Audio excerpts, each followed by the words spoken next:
Okay, this dance starts out with weight on both feet because you're going to jump.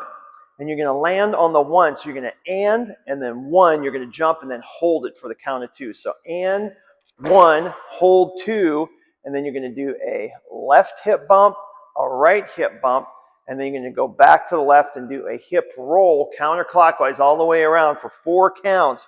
Then you're going to do a cross, your right over your left, rock, recover, shuffle to the right, cross left, rock forward, recover, and then shuffle. And then when you get to the end of that shuffle, start pointing your foot to the left because you're going to turn to the left, do a quarter turn. You're going to take that right foot, you're going to cross it over the left and do a left point. It's called a cross point. Then you're going to cross the left over the right and point with your right. Then you're going to do a turning jazz box with a quarter turn.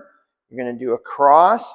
You're going to do a point, touch, and then you're going to do a rolling grapevine. So you should be facing that way when you're done with a quarter turn in it. So a grapevine, but it's rolling. So you're on that third count, you're going to bring your foot forward, turn it to the right, and then step beside it. And then get ready to do that and jump. 7, 8. And 1, 2, 3, 4, 5, 6, 7, 8. 1, 2, 3, and 4, 5, 6, 7, and 8. 1, 2, 3, 4, 5, 6, 7, 8. 1, 2, 3, 4, 5, 6, 7, 8.